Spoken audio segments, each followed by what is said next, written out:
My name is Diana Mercer, and I am 41 years old, and I am sitting at the kitchen table of my house in Savannah, Georgia, on a Sunday morning in October with a cup of coffee that has gone cold, because I have been sitting here for 40 minutes thinking about how to begin this story, thinking about where the beginning actually is, because the beginning is not where most people would think it is.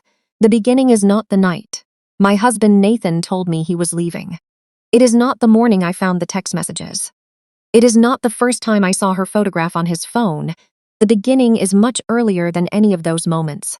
The beginning is the specific kind of woman I was before any of this happened, the woman I had spent 40 years becoming, the woman who cooked dinner every night and managed the household finances and raised 2 children and built a career and loved her husband with the uncomplicated, unguarded love of someone who had never been given a reason to guard it, and understanding that woman is the only way to understand everything that came after, everything that came apart and everything that was built from the ruins, including the phone call that changed everything. The phone call I received 6 months after. Nathan walked out of our house with 2 suitcases, and the specific cowardice of a man who has made a decision he knows is wrong, and who cannot look at the face of the woman he is wrong about while making it. The phone call from a 27-year-old woman named Cassidy, who called me on a Wednesday afternoon in March and said, in a voice that was younger than I expected, and more uncertain than I expected, and more honest than I expected.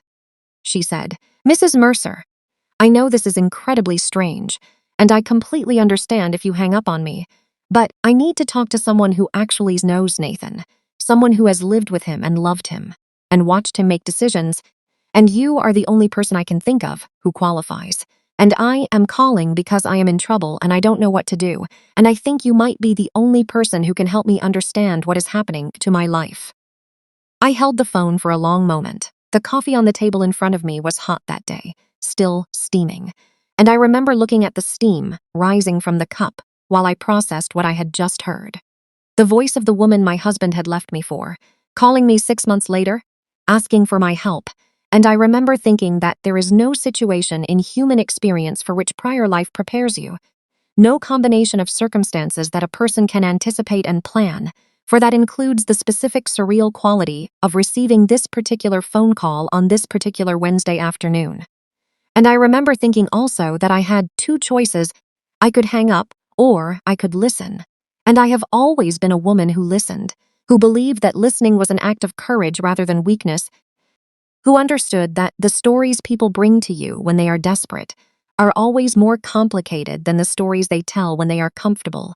And Cassidy's voice was the voice of desperation, and I recognized it because I had heard it in my own voice 6 months earlier when Nathan sat on the edge of our bed and told me he was in love with someone else, and that someone else was 27 years old, and that he was sorry. He was so sorry, and I had heard myself say things in a voice I didn't recognize as my own. Things that came from the specific desperation of a woman whose world has just been restructured without her consent. And because I recognized that desperation in Cassidy's voice, I said, "I'm not going to hang up. Tell me what's happening." And she did. And what she told me over the course of the next 2 hours on that Wednesday afternoon was the beginning of the most unexpected, the most complicated, the most ultimately transformative relationship I have ever had with another human being. A relationship that I could not have predicted and that I would not trade. A relationship that began in the wreckage of my marriage. And that became something so different from its origins, that the origins barely seem to belong to the same story. And I am going to tell you all of it. From the very beginning. From the woman I was before Nathan. Through the marriage and the years and the small erosions that I didn't name because I was too busy holding everything together to notice what was being worn away. Through the night he left and the 6 months after, and the phone call from Cassidy and everything that followed, because this story deserves to be told in full, and because I have been carrying it long enough, and because the truth of it is something that I believe other women need to hear. Other women who have sat in the specific silence that follows the end of a marriage they thought was permanent. Other women who have looked at their own reflection in the weeks after a devastating loss and tried to recognize the person looking back. Other women who have been surprised by where the strength came from when they needed it, which is almost always from an unexpected source. Almost always from the last place you would think to look, And in my case, the unexpected source was a 27-year-old woman who had taken my husband and who was calling me 6 months later from the bathroom of the apartment he had rented for them both, whispering into her phone while he watched television in the next room, asking me what she should do. Let me start at the beginning.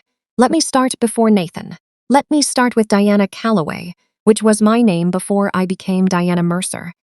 Diana Calloway, who grew up in a small town outside of Charleston, South Carolina, the second of 3 daughters born to Robert and Helen Calloway, who were the kind of parents that people describe as salt of the earth, without really knowing what that phrase means, which is that they were honest and hardworking and present, and that their love for their children was expressed through reliability rather than sentiment, through showing up rather than saying the right things, through the kind of consistent daily devotion that doesn't make for dramatic stories, but that creates in children a fundamental security, a deep-seated belief that the people who love you will be there tomorrow the same way they were there today.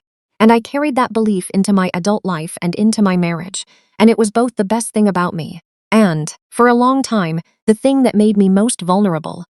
Because a woman who believes that the people who love her will always be there is a woman who does not look for signs that they might not be, a woman who trusts without auditing, who loves without performing the kind of regular maintenance checks that love, like any complex system, actually requires. I was a good student in the quiet, consistent way of someone whose intelligence is broad rather than specialized, good at everything without being exceptional at any one thing, the kind of student who gets A's and B's, and the consistent praise of teachers, who describe her as a pleasure to have in class and who mean it, and who also understand that a pleasure to have in class is not the same as a star, and who believe correctly that the pleasures and the stars will both find their way in the world, but through different paths and with different timelines. I studied communications at the College of Charleston because I liked the way language worked, liked the way the right arrangement of words could change, the way a person understood a situation, liked the precision of good writing and the power of clear speaking.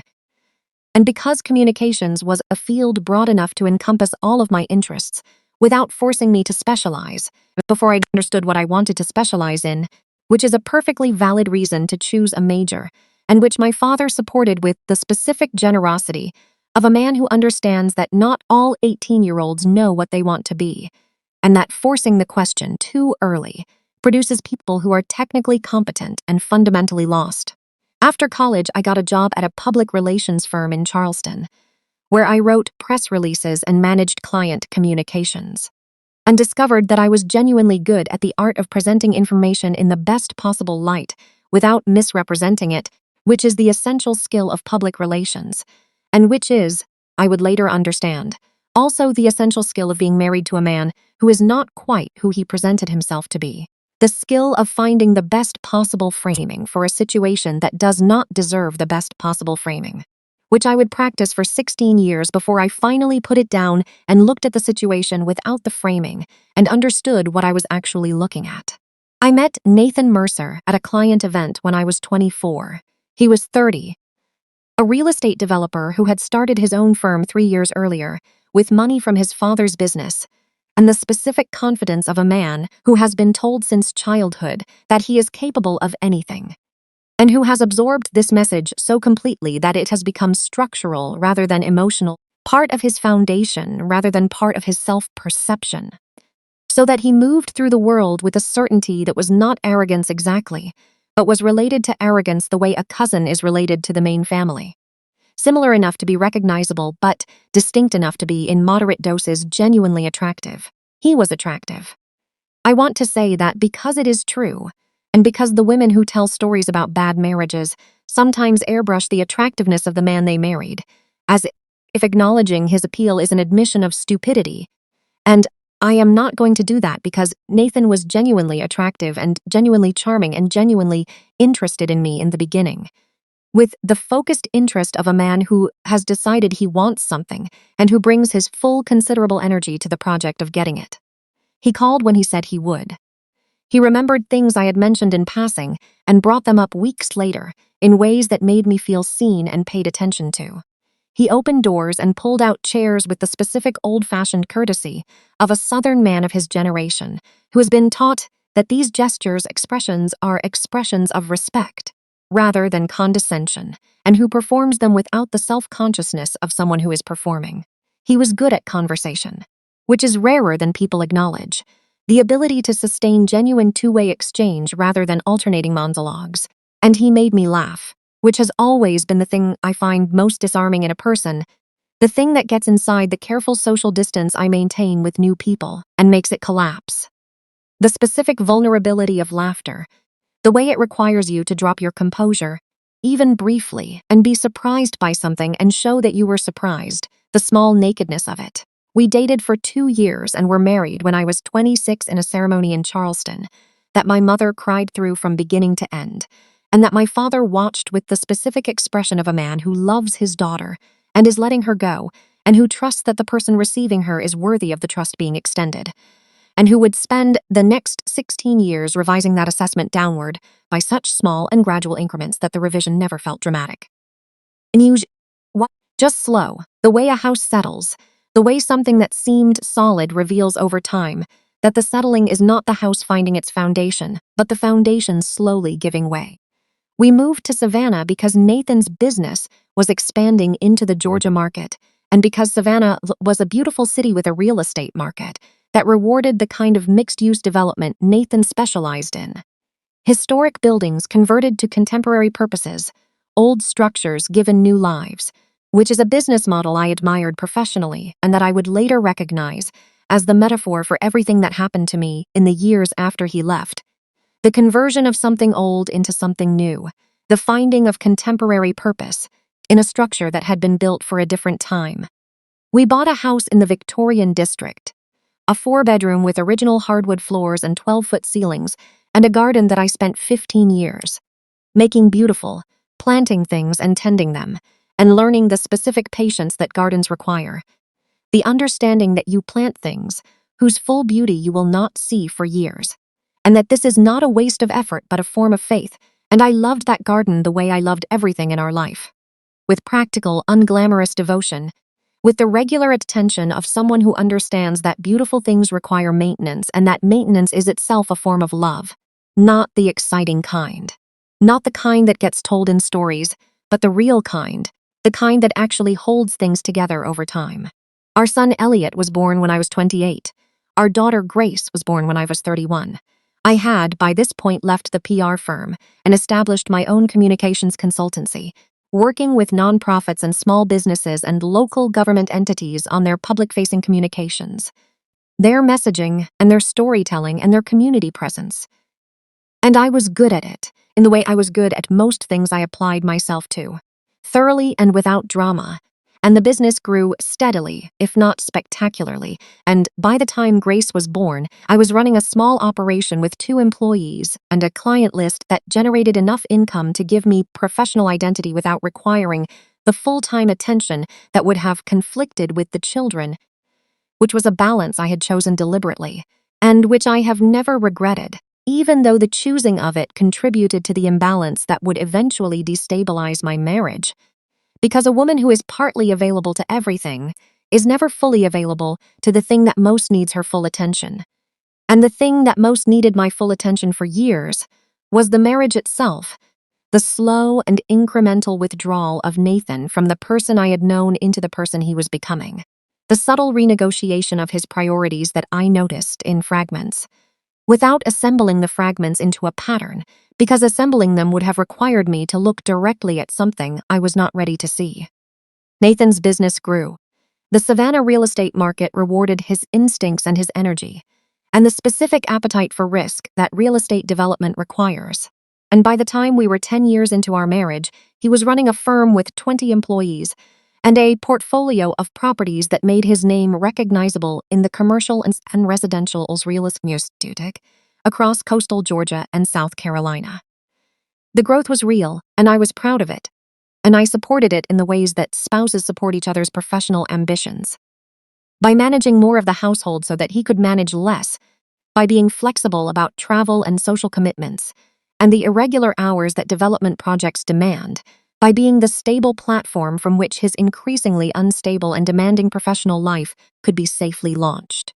What I did not notice What I was too busy managing to notice was that as Nathan's professional identity grew, it was absorbing more and more of what had previously been his personal identity.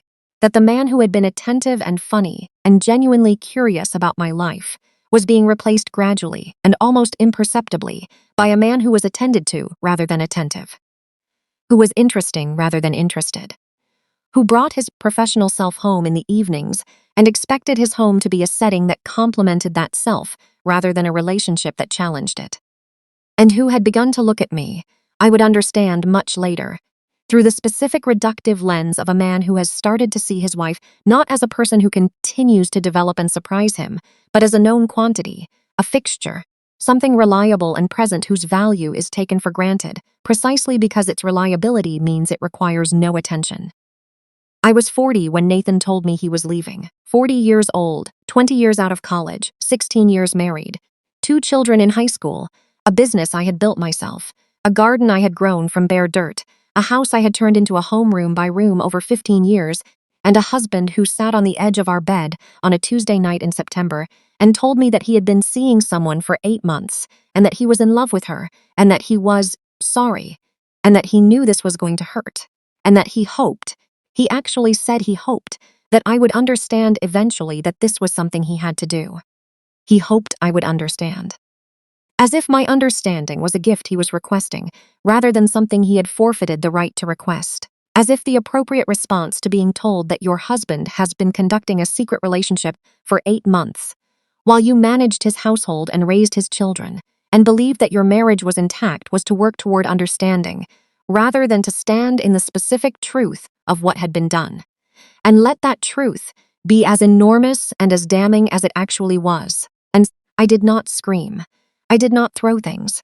I sat on the edge of the bed and I looked at my husband, and I felt something that was not quite anger and not quite grief and not quite shock, because the shock had a floor underneath it, the specific floor of something known at some level that had not been acknowledged, the way the body knows things the mind hasn't processed. And what I said was, "How old is she?" And Nathan said, "Diana, that's not." I said, "How old?" He said, 27. I looked at him. He was 46. He was a 46-year-old man who had been conducting a relationship with a 27-year-old woman for 8 months while I was managing his life and raising his children, and the 19-year gap between his age and hers was not the most important thing about the situation, but it was the most clarifying, the detail that made the whole picture suddenly sharp and legible, the detail that revealed the specific narrative he had constructed for himself, the midlife narrative that is so common and so tedious and so devastating when it arrives in your own house, the narrative of the man who mistakes the attention of a younger woman for evidence of his own undiminished vitality, who confuses novelty with depth, who pursues the feeling of being seen as young and exciting by someone who doesn't know him well enough to see him clearly, and who leaves behind the woman who knows him completely in the belief that being known completely is the problem rather than the gift. He left that night. He packed 2 suitcases and he hugged the children who were asleep, and he told me he would be in touch about logistics, and he left, and I stood in the hallway of the house after the door closed, and I listened to his car back out of the driveway, and I stood there for a long time in the specific silence of a house that has just become a different kind of house. No longer the setting of a shared life, but the container of a single woman's solitary existence. And I thought about the garden, and I thought about the hardwood floors, and I thought about the 12-foot ceilings, and I thought about all the things I had planted and tended and grown and maintained. And I thought, he does not get to take any of this. Not 1 inch of it, not 1 plant, not 1 room, not 1 year of what I built here. None of it is his to take. I went to bed. I slept, not well, but I slept. Because I had been managing things under difficult conditions for 16 years, and difficulty had not yet broken my ability to rest. The next 6 months were the months of logistics and grief and the specific administrative nightmare of dismantling a life that 2 people built together, of separating what was his from what was mine, in a marriage that had been financially intertwined for 16 years, of telling the children in the specific way that parents tell children about divorce that is honest without being weaponizing, that acknowledges pain without assigning blame in ways that will damage the children's relationship with their father, of telling my own parents and friends and the social network that had been our social network, and that now needed to realign around the reality of two separate people rather than one coupled unit. I hired an attorney named Margaret Holt, who had been recommended by a friend, and who was known in Savannah legal circles as someone who was precise and prepared, and who did not allow emotional considerations to compromise her professional judgment, which was exactly what I needed. A woman who would look at the numbers without the feelings, who would assess the marital estate with the forensic clarity that I could not bring to it myself, because I was too inside the feelings to see the numbers clearly. The divorce was filed in October. The proceedings took 7 months. The settlement that Margaret negotiated on my behalf was comprehensive and reflected the reality that I had managed the household and supported Nathan's professional growth for 16 years, and that this contribution had financial value, that the court was prepared to recognize even if Nathan's attorneys were prepared to minimize it, and I will not go into the full details, because they are not the most important part of this story. But I will say that I kept the house and maintained a financial position that was secure enough to allow me to sustain my professional life without immediate desperation, which is not the same as comfortable, but is a foundation from which something can be built. Nathan and Cassidy moved into an apartment in a building Nathan owned in the Midtown area of Savannah. I knew this because Savannah is not a large city, and because I had professional and social connections that were woven through its fabric in ways that meant information about Nathan's life reached me without my having to seek it.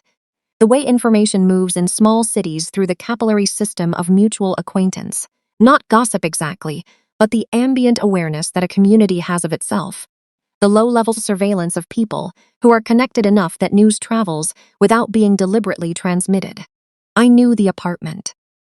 I knew the building because Nathan had shown it to me when he acquired it 3 years earlier, had walked me through the units with the proprietary pride of a developer who is satisfied with what he has created. And the specific irony of the fact that he had moved his girlfriend into a building he had shown me with pride was not lost on me, and was the kind of detail that you file away without processing, because processing it requires a level of emotional engagement that the other demands of your life cannot currently accommodate. Elliot and Grace took the divorce differently.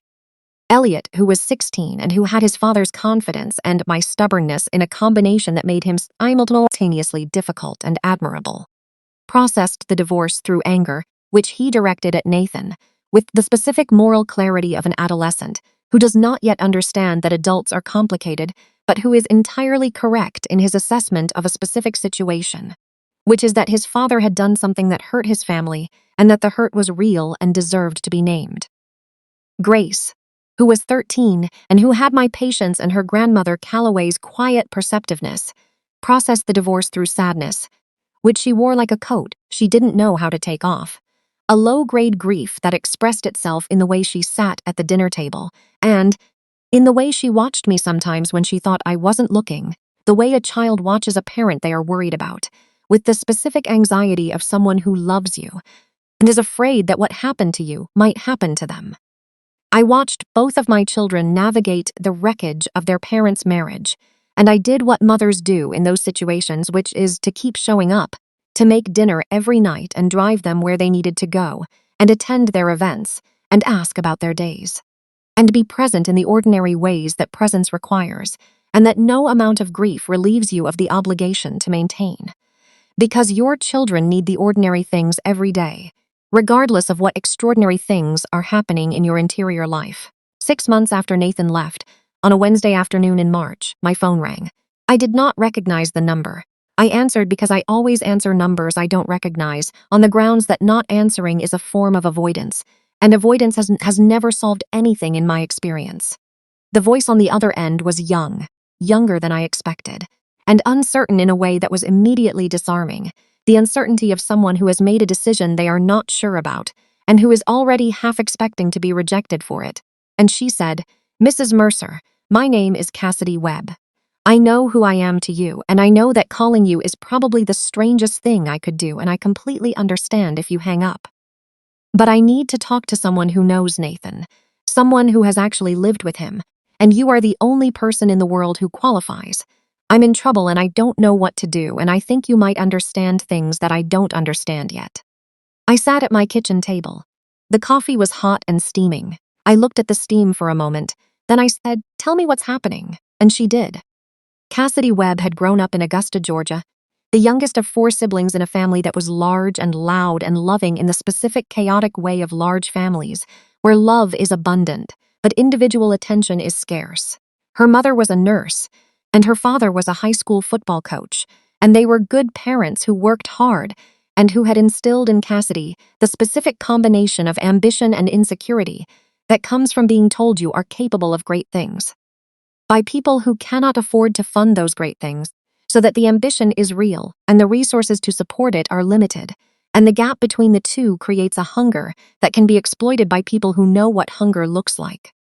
She had come to Savannah at 22 to study at SCAD, the Savannah College of Art and Design, with an interest in graphic design and a partial scholarship that covered tuition but not living expenses. And she had worked 2 jobs to cover the gap and had graduated at 25 with a degree that she loved, and a debt load that she didn't, and a portfolio that was strong enough to get her hired at a design firm, where she did good work and made friends and built a professional identity that was genuinely hers, genuinely earned, genuinely something to be proud of. She met Nathan at a charity event, which is where Nathan met everyone in those areas because charity events were the social currency of Savannah's professional class, and Nathan attended them with the regularity of someone who understood that presence is a form of professional maintenance, that being seen at the right events by the right people was as important to his business as the quality of the actual work. And he was at the event, and she was at the event, and he was 45 and charming and successful. And he paid attention to her in the specific, focused way I recognized from my own experience of being the object of Nathan's attention. The way he leaned in when she spoke and remembered what she said, and followed up with questions that showed he had been listening. And the way all of this felt like being seen, genuinely and completely seen, by a man who had the confidence and the accomplishment to choose anyone and who was choosing her. She told me this with the self-awareness of someone who understood. In retrospect, what had been happening while it was happening, but who had not been able to understand it clearly enough, in the moment to act on the understanding, the specific hindsight clarity that betrayal produces, the ability to see the architecture of a deception once you are outside it, that you couldn't see from inside it, because the person who built the architecture was very good at making it look like a home. Nathan had told Cassidy that his marriage was over. Not that it was ending, that it was over. He told her that he and I had been living as roommates for years, that the emotional intimacy of our marriage had long since dissolved, that we were staying together for the children and for the appearance of normalcy. But that it had been effectively finished for a long time, and that she was not breaking up a marriage. She was being with a man who was already free in every meaningful sense.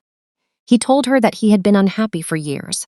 He told her that meeting her had reminded him of what it felt like to be genuinely connected to someone.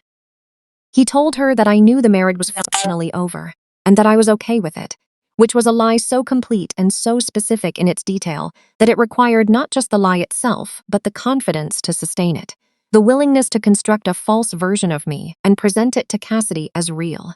A version of Diana Mercer, who had checked out of her marriage, and who was fine with her husband finding connection elsewhere, because the marriage had already ended in everything but name. He had made me complicit in my own betrayal.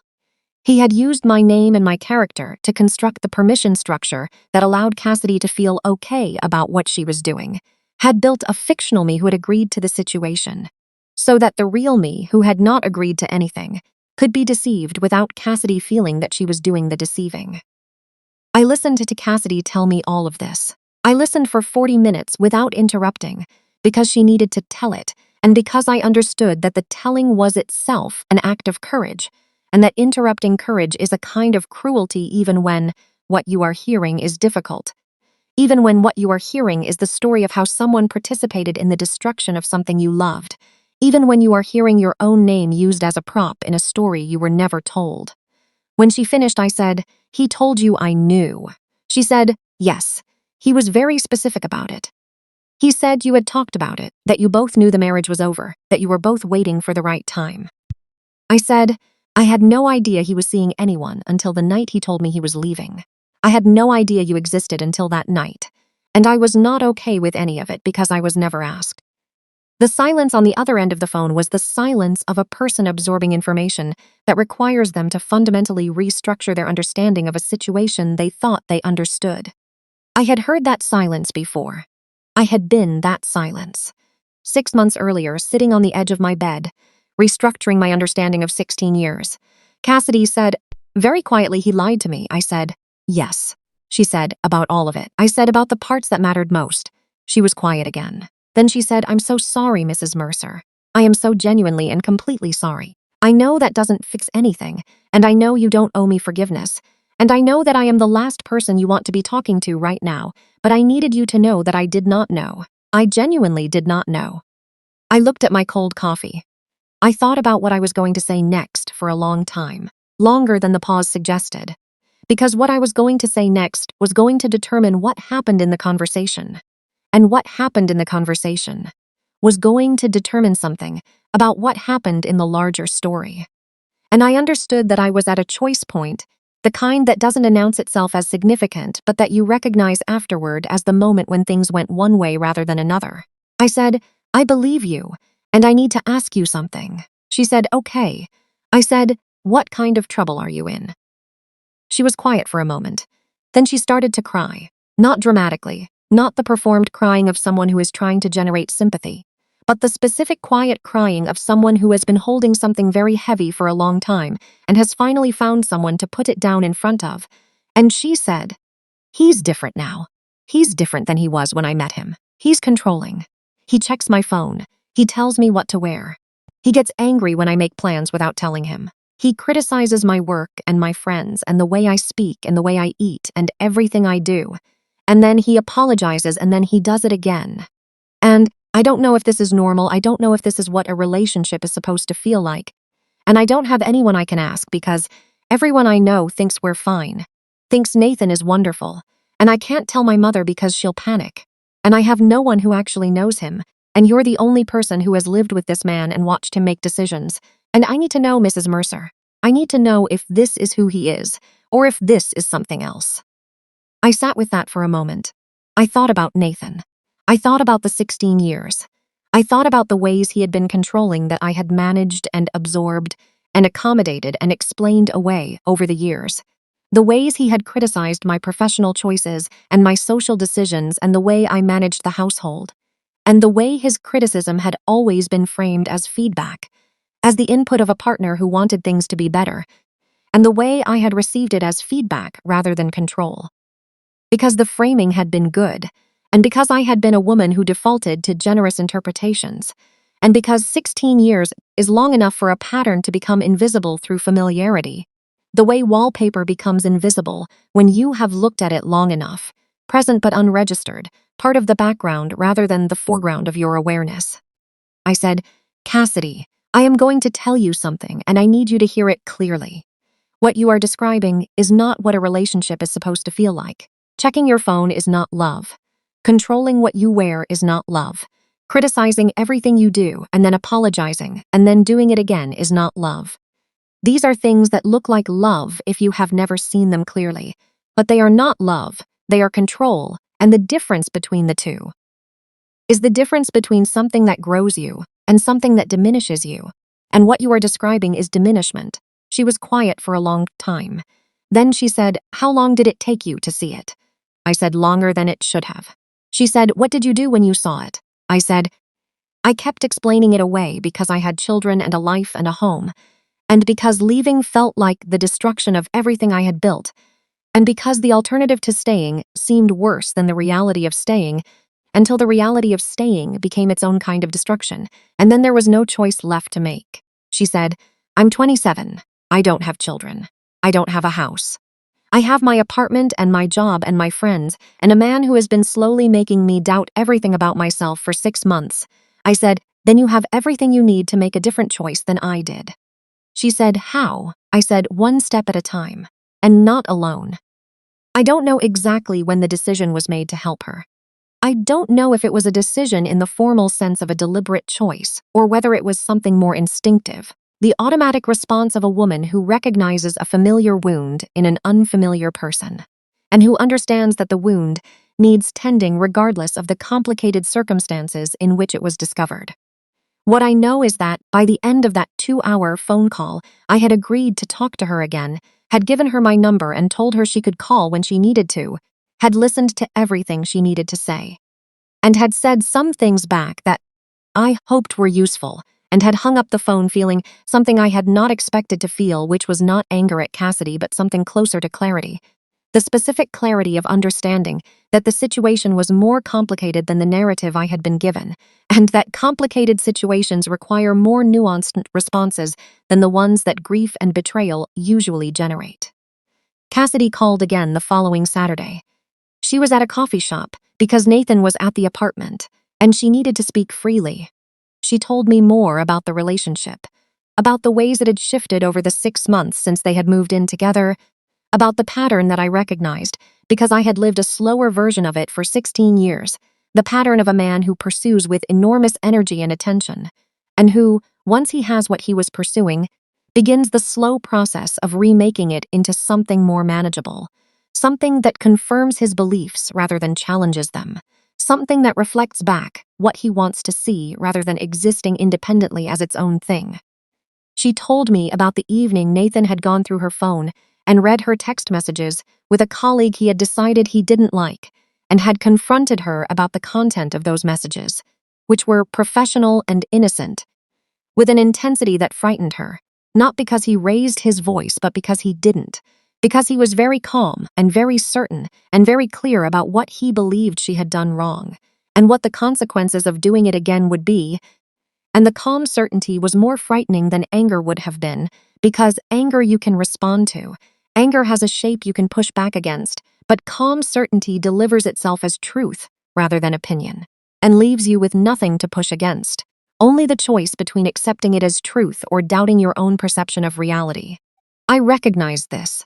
I recognized it in the way you recognize a piece of music you have not heard in years, immediately and completely, and with the specific emotional resonance that belongs to the memory associated with it. And I said, Cassidy, what you just described is a form of emotional control. The calmness is not an absence of aggression. It is a different form of it. It is designed to make you feel that your perception is wrong rather than that his behavior is wrong.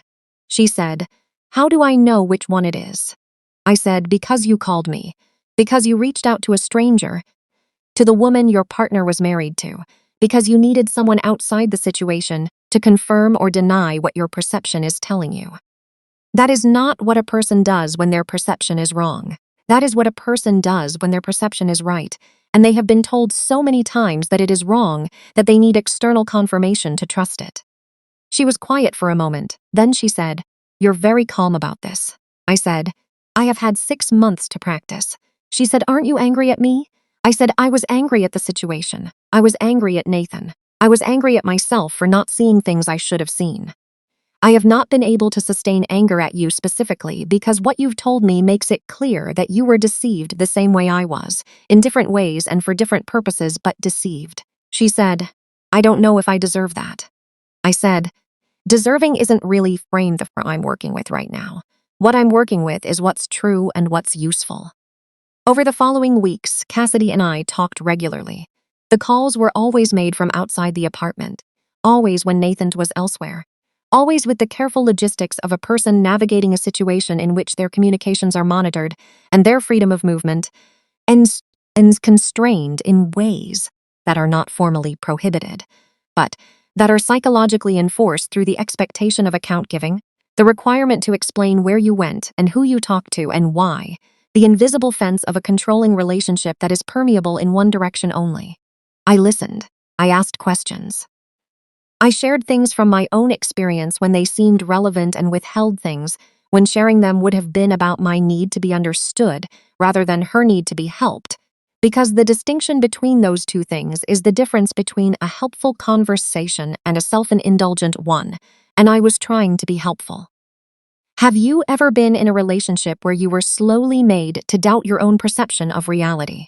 I need you to drop a comment below and tell me, because what Cassidy was describing and what I was recognizing from my own experience is something that happens to women in ways that are rarely dramatic enough to be identifiable as abuse in the formal sense, but that are consistently damaging in ways that accumulate over time. And I believe in naming these things clearly, and in hearing from other people who have experienced them. Because the naming is part of the healing, and the hearing is part of the knowing that you are not alone. About 3 weeks into our regular conversations, Cassidy said something that shifted the nature of what we were doing. She said, "Deanna," and it was the first time she had used my first name, which she had been hesitant to do despite my invitation. The hesitation of a person who is not sure what the appropriate level of familiarity is in a relationship that has no established protocol. The hesitation of someone navigating unprecedented social territory without a map. She said, "Diana, I think I need to leave him. I think I have known for a while that I need to leave him, but I have been afraid because I gave up my apartment to move in with him.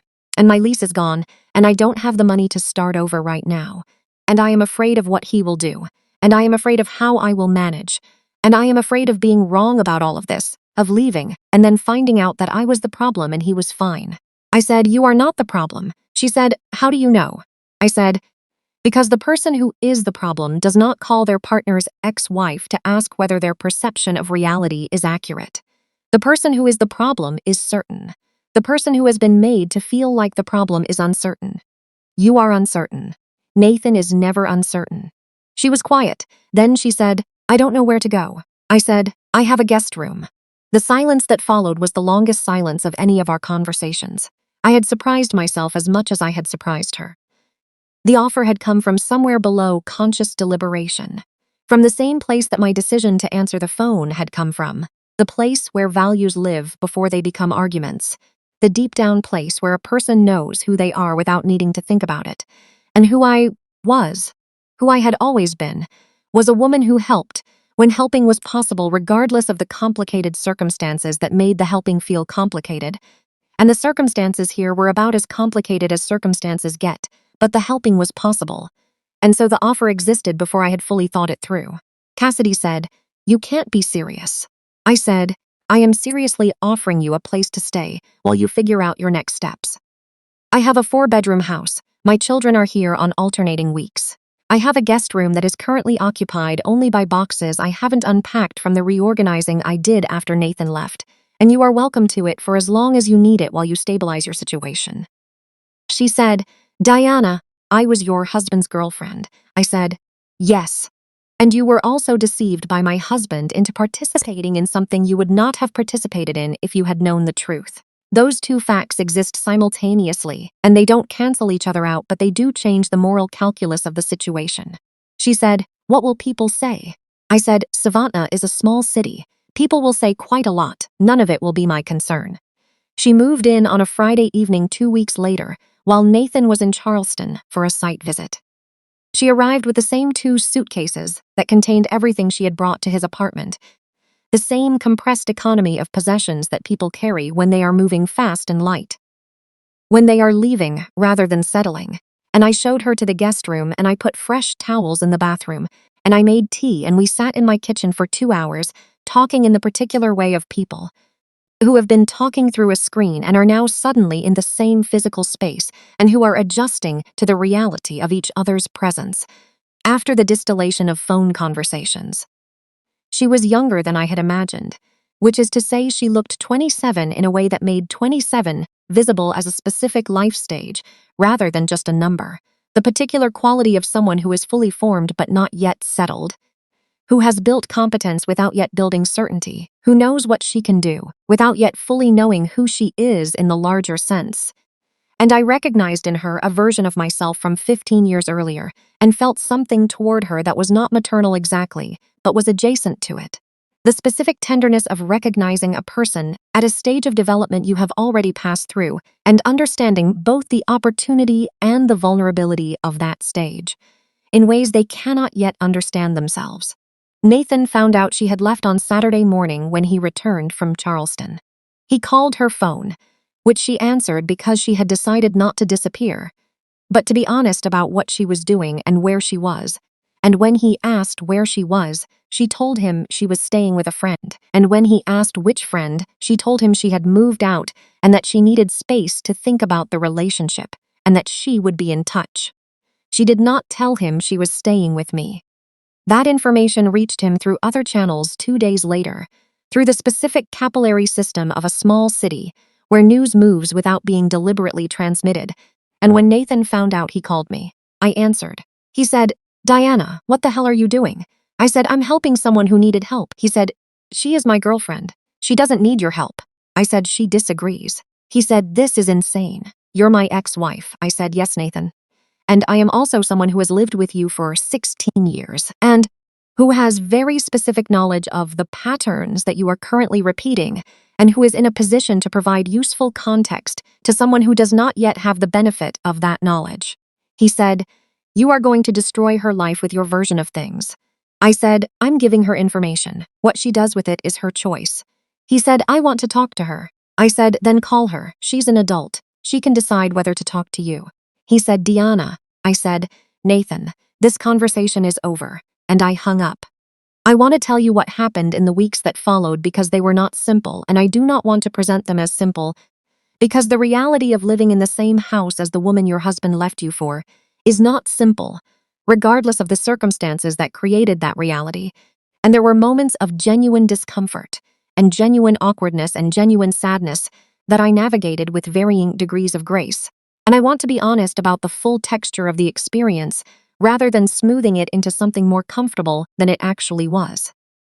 There were mornings when I came downstairs and saw Cassidy in my kitchen making coffee, young and pretty and 27 years old, and felt the specific, visceral grief of a woman who is looking at the person her husband chose and who cannot entirely prevent herself from comparing, from asking the unanswerable question of what it was about this person that was worth what was lost. And I would stand in the doorway for a moment with the grief before I walked into the kitchen and said, "Good morning," because the grief was real and I was not going to pretend it wasn't. But it was also not the whole story, and it was not going to be the thing that governed my behavior. There were evenings when Cassidy talked about Nathan with the specific ambivalence of someone who is ending a relationship that was damaging but that they also loved, who cannot separate the harm from the connection because they were intertwined. And I would listen to the ambivalence without trying to resolve it, because ambivalence about a complicated person is not confusion, it is accuracy. And I had spent 16 years learning that the same person can be genuinely charming and genuinely controlling, and that both things are equally real. There were afternoons when Grace came home from school and sat at the kitchen table doing homework, while Cassidy worked on her laptop across the table, and I watched my 13-year-old daughter and the woman who had been her father's girlfriend coexist in the ordinary space of an afternoon. And I thought about the ways that family configures itself around loss and damage, and the unexpected, the ways that the structure of a life can be dismantled and reassembled in configurations that no one designed and that no one would have chosen and that are, nevertheless, what is actually there and what actually has to be lived. Elliot was harder. Elliot at 16 was a boy who loved his father and was furious at him, and who had processed the divorce through the specific moral clarity of an adolescent, and who, when he came home and found Cassidy sitting in his kitchen, looked at me with an expression that said more than he said out loud, which was, "Mom, what is happening here, and why is it happening in our kitchen?" And I sat with him, and I told him the truth in the version appropriate for a 16-year-old, which was that the situation was complicated, and that Cassidy had needed help, and that I had decided to provide it, and that this was not a betrayal of him or of our family, but a choice I had made about who I wanted to be and how I wanted to respond to a complicated situation. And he looked at me for a long time, and then he said, "You're a better person than Dad, Mom," which was the highest compliment available in his vocabulary at that point, and which I received with the specific complicated feeling of a compliment that is also a condemnation of someone. Some you are still in the process of grieving. Cassidy found a new apartment at the end of the first month. She had stabilized her finances enough through her design work, which she had been doing remotely from my guest room, with the focused intensity of someone who understands that professional stability is the foundation of every other kind of stability, to put down a deposit on a one-bedroom in the Starland district, a neighborhood of Savannah that suited her aesthetically and professionally, and she moved out on a Saturday morning with the same 2 suitcases, plus a few boxes I helped her carry to the car. Before she left, she sat at my kitchen table one last time and she said, "I don't know how to thank you for this." I said, "You don't have to thank me." She said, "I want to. I want to tell you that what you did, taking me in, talking to me, all of it It changed things for me in ways I am still understanding. You gave me information I needed, and you gave me space I needed, and you treated me like a person who deserved to be helped rather than someone who deserved to be punished. And I didn't expect that, and I needed it more than I knew. I said, "You were deceived into a situation by someone who knew better. The person who deceives is responsible for the deception. You were not responsible for what Nathan told you." She said, "Will you stay in touch?" I said, "Yes," and I meant it. The relationship between Cassidy and me in the months after she moved out was something that evolved without a template, without any established social script for what two women in our situation do with each other after the immediate crisis has passed, and we navigated it with the specific improvisation of people who understand that the situation is unprecedented and who are willing to create the terms rather than waiting for terms to be handed to them. We had coffee occasionally. We texted. She told me about her work and her new apartment, and the process of rebuilding a life that had been compressed by the relationship with Nathan, and that was now expanding again into its actual dimensions. I told her about my work and my children, and the strange ongoing experience of living in a city where I was connected to Nathan through social overlap and through our children, and through the shared history of a place that carried both our names in various contexts. The experience of running into someone at a dinner party who didn't know about the divorce, and who would say something about Nathan in front of me with the comfortable assumption that he was still a person I was coupled with, and watching their expression shift when the reality of our current status became apparent. Nathan was not processing the situation well. The information that Cassidy was living with me had destabilized something in him, had created a situation that he could not manage through the tools he had always used, charm and confidence, and the construction of narratives that positioned him favorably. Because the two women he had most recently managed through those tools were now in communication with each other, and outside his management. And the specific powerlessness of that situation was not something he had experienced before, and was not something he handled with grace. He called me several more times over the following months. The calls ranged from angry to conciliatory to something that in another context I might have described as vulnerable, the specific vulnerability of a man who has lost control of a situation, and who is trying various emotional registers to find the one that will restore it, and none of them worked, because I had spent 16 years as the primary recipient of Nathan's various emotional registers, and I recognized all of them, and I was no longer susceptible to any of them, not the anger, because I had made my peace with his anger, not the charm, because I had understood the architecture of his charm, not the vulnerability, because I had learned to distinguish between the vulnerability of a person who is genuinely feeling something and the vulnerability of a person who is performing feeling in order to produce a specific response. I told him in the clearest possible terms that my decisions about who to help and how to live were not subject to his approval, and that his calls were not useful to either of us, and that the most productive thing he could do was focus on being a present parent to Elliot and Grace, who needed him in their lives in a functional way, regardless of what had happened between us. And he listened to this and said he understood and called me again 3 days later to relitigate a variation of the same ground. And after the third iteration of this, I stopped answering his calls and let them go to voicemail, and responded by text when a response was necessary, which is not the response of a bitter woman, but the response of a woman who has understood that some people mistake your willingness to engage for the invitation to continue, and who has decided that withdrawing the willingness is the most honest and the most practical thing she can do. My business grew in the year after the divorce in ways that I attribute partly to the specific energy that becomes available.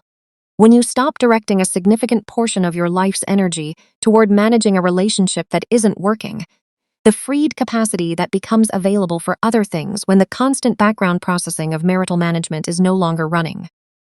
I took on 2 new major clients, a regional healthcare system and a large nonprofit arts organization, and expanded my team to 4 people, and began to develop a reputation in the Savannah professional community as someone whose communications work was exceptionally effective, which led to invitations to speak at professional conferences and to serve on boards and to contribute to conversations about communications and community engagement. At a level that was new for me, and that I found genuinely energizing in the way that work energizes you when it is the right work, and you are doing it well. Cassidy's design career was doing similarly well. She had taken the stability of her settled situation and the clarity that came from being outside Nathan's influence and channeled both into her professional work, and her portfolio had grown in the year since she had moved into my guest room in ways that were generating recognition in the design community, work that was getting picked up by regional publications, and winning small industry awards and building the kind of reputation that a 28-year-old designer needs to build if she is going to establish herself in a competitive field. We talked about this when we had coffee. The specific pleasure of watching someone's professional confidence expand as the ambient pressure of a controlling relationship lifted. The way a person returns to their actual dimensions when the thing that was compressing them is removed. It was during one of these coffees, about 8 months after Cassidy had moved out of my guest room, that she said something that I have thought about many times since and that I want to share with you, because I think it is one of the most honest and most useful things that has ever been said to me. She said, "Can I ask you something personal?" I said, "You can always ask. I reserve the right not to answer." She said, "Do you think you were happy in your marriage? Not at the end, not after things got bad, but in general over the 16 years, do you think you were genuinely happy?" I looked at my coffee for a moment. It was a question I had been circling for a year without landing on an answer. I said, "I think I was often content. I think I was frequently useful and occupied and productively busy, and that I confused those things with happiness because happiness requires presence, and presence requires the willingness to look at what is actually there. And I was not always willing to do that. I think that some of what I experienced as happiness was actually the absence of acknowledged unhappiness, which is not the same thing." She said, "That's a very precise answer." I said, "I'm a communications person.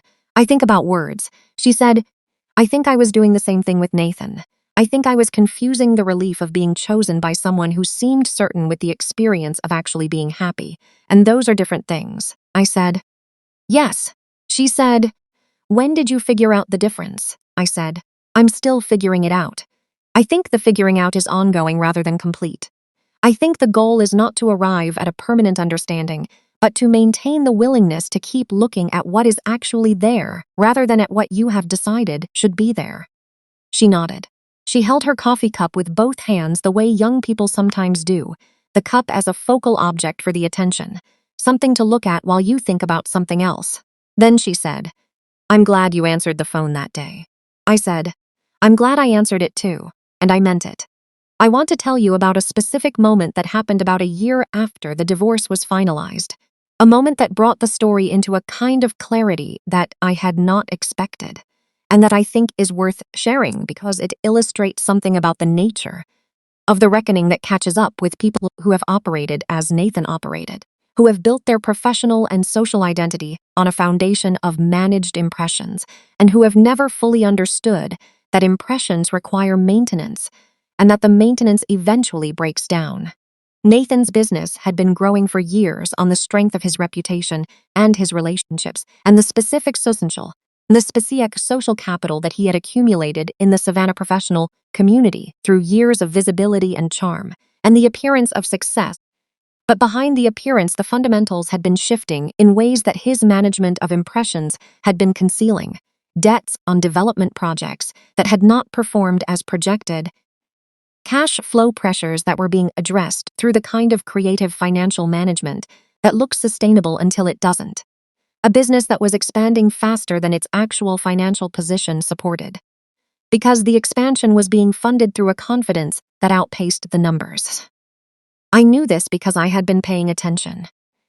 I had always paid attention to numbers, and I had retained, through the divorce settlement, certain financial interests that required me to maintain awareness of the Worthington business's performance, and what I had been observing for the past year was a pattern that I recognized from my work in public relations.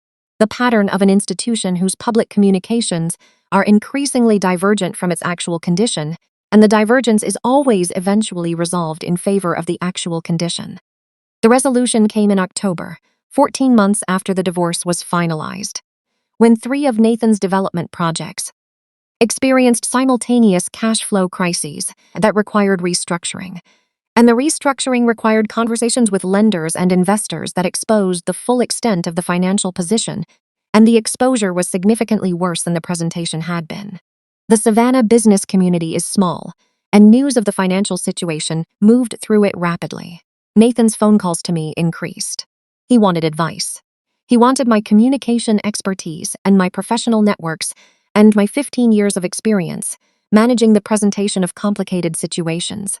And he wanted them with the specific entitlement of a man who has always assumed that the resources of the people around him are available to him on demand.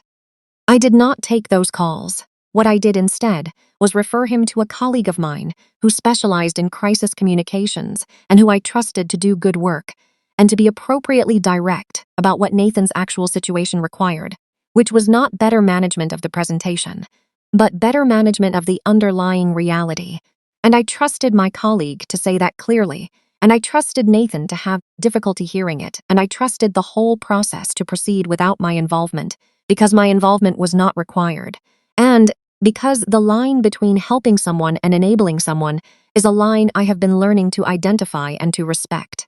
I told Cassidy about the business situation when she asked, which she did because Savannah is small, and she had heard things, and she wanted to understand what they meant, and she listened and she said, very simply, is he going to be okay? And I thought about that question for a moment.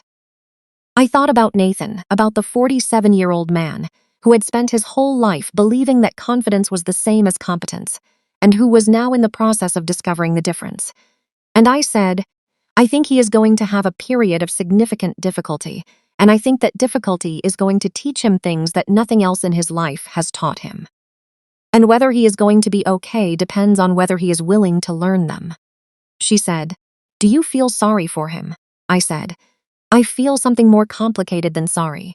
I feel the specific kind of compassion that you can afford to feel for someone once they are no longer in a position to take advantage of it, she said. That's also a very precise answer. I said, I have had a lot of practice. It is now 18 months after the divorce was finalized, and I am sitting at my kitchen table on a Sunday morning in October with a cup of coffee that has gone cold. Because I have been thinking and writing, and the thinking and the writing have taken me somewhere I did not expect to go when I sat down. Somewhere that is beyond the ending I had imagined, and into something that feels more like a beginning than an ending, which is not a cliché but a description of an actual feeling, the specific feeling of a woman who has come through something enormous, and who is standing on the other side of it, and who is discovering that the other side is not the diminishment she feared, but an expansion she did not anticipate. My children are doing well. Elliot is 17 now, and applying to colleges with the focused intensity of someone who has something to prove, which he does, and who has the capability to prove it, which he also does. And he and Nathan have reached something I would describe as a functional relationship, still complicated, still carrying the weight of what happened, but present and ongoing and grounded in the genuine love between a father and a son that does not require the father to be perfect to be real. Grace is 14 and she is extraordinary in the specific quiet way that quiet people are extraordinary, observant and precise and kind in ways that express themselves through small, consistent actions rather than dramatic gestures. And she has processed the divorce into a kind of wisdom that is remarkable in a 14-year-old, the understanding that people are complicated and that loving them does not require pretending that they are not. My business is the strongest it has been in 15 years of operation. I have 6 employees.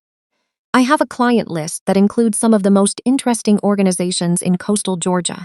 I have a professional reputation that I built, and that is entirely mine, not reflected from anyone else's achievement, not supported by anyone else's social capital, genuinely and unambiguously mine in a way that I appreciate now more than I would have appreciated it before. Because before I did not understand clearly enough the difference between a reputation you build and a reputation you inherit, and now I do. Cassidy is doing well. She has a new relationships, someone she met through a mutual friend, a man her own age, who is, by her description, uncomplicated in the specific good way that some people are uncomplicated, which is that his intentions are what he says they are, and his behavior is consistent with his intentions, and he is genuinely interested in her life rather than in managing her life. And she speaks about this with a wonder that is slightly heartbreaking and enormously hopeful. The wonder of someone who is discovering for the first time what it feels like when a relationship adds to your life rather than subtracting from it. We have coffee every few weeks. The conversations are different now than they were in the beginning, less about survival and more about growth, less about understanding what had happened and more about understanding what is happening now and what might happen next. And there is a quality to them that I find genuinely sustaining. The quality of talking to someone who knows some of the same hard things you know, and who has arrived at a similar place through a different path, and who you would not have found if the circumstances that hurt you both had not created the conditions for the finding.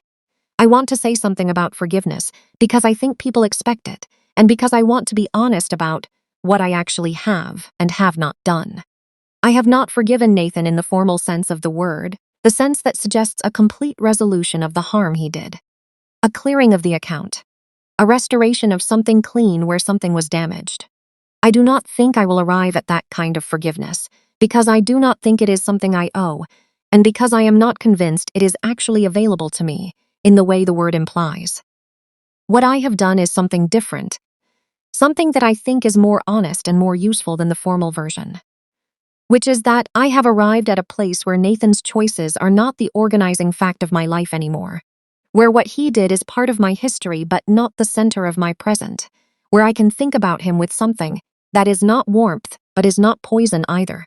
The specific neutral territory that exists between love and bitterness, where a person who was once important to you lives when they are no longer important in the same way. I have also come to understand something about the marriage that I did not understand while I was inside it, which is that the marriage was not only a thing that was done to me, but also a thing I participated in, a situation I sustained through my willingness to explain and accommodate and absorb. And that understanding this is not about self-blame. It is about agency, about recognizing that the choices I made to stay and to manage and to smile and to be the platform from which other things were launched were my choices, made from my values and my fears and my understanding of what mattered most, and that I have the right to honor those choices as the genuine expressions of who I was at the time, and to make different choices going forward from a different understanding. And what I understand now, what I carry into everything I do from this point forward, is this. The woman who answered the phone when Cassidy called was not a woman who had been diminished by 16 years of being managed and minimized and overlooked. She was a woman who had been storing something that the management and the minimization could not touch, something that existed below the level of the marriage and below the level of the patterns and below the level of all the things that had been done to her. Something that was simply and irrevocably herself. And when the conditions changed and the space opened up, that thing expanded into the space that was available, and it turned out to be enormous and more than sufficient and the foundation of everything that came next. My name is Diana Mercer. I am 41 years old. My husband left me for a younger woman, and she called me 6 months later asking for advice, and I answered the phone, and I helped her, and in the process of helping her, I discovered things about myself that the marriage had not allowed me to see clearly and that I needed to see in order to build the life I am currently building, which is not the life I planned and not the life I would have chosen and if someone had offered me a choice, and which is nonetheless mine, entirely and irrevocably mine, in a way that the life I was living before was not entirely mine even though I was living it. Because being fully present in your own life requires knowing who you are clearly enough to see when someone else is making decisions about your life in your name without your knowledge. And I know that now. I know it in a way that is structural rather than emotional, built into my foundation rather than held in my awareness as a lesson I might forget, and I am not going to forget it. My coffee is cold. It has been cold for an hour. I am going to make a fresh cup, and then I am going to call Cassidy because we are having lunch today at a restaurant in the Victorian district. 2 blocks from the house where I live, the house in the neighborhood I love, in the city that carries both my history and my future, and we are going to sit across from each other and drink coffee and talk about our lives, about what is happening and what might happen next, about our work and our children and our relationships, and all the things that make up the actual texture of an actual life. And it is going to be an ordinary lunch between 2 people who know some of the same hard things and who are building some of the same good things, and who found each other in the most unexpected of circumstances, and who are grateful, both of them, genuinely and without complication grateful, for the phone call that started everything. She called me asking for advice. What neither of us knew was that the conversation was going to run in both directions, that the advice was going to be mutual, that the person who needed help and the person who helped were going to trade those roles back and forth until the roles themselves became meaningless. And what remained was simply two people in honest conversation about their lives, which is the most basic form of human connection and the most sustaining, and which I had not had in the truest sense for longer than I had understood, until I had it again, and understood the difference between the real thing and the imitation. The coffee is cold. The morning is beautiful. The garden outside my kitchen window is in its October fullness. The dahlias and the salvias and the things I have planted and tended and grown over 15 years of this garden. Things that have come back every year regardless of what was happening inside the house they surround. Because gardens are like that. Because the things you plant with genuine intention and regular attention keep growing through everything. Keep being what they are, regardless of the circumstances. Keep producing what they were always going to produce, if given the time and the care and the specific faith that growing things requires. The faith that says, I am planting this now not for the immediate result, but for the result that will come in its own time if I am patient enough and present enough to stay with it. I stayed with it. I am still here, and everything I planted is still growing. That is the whole story, and every word of it is true.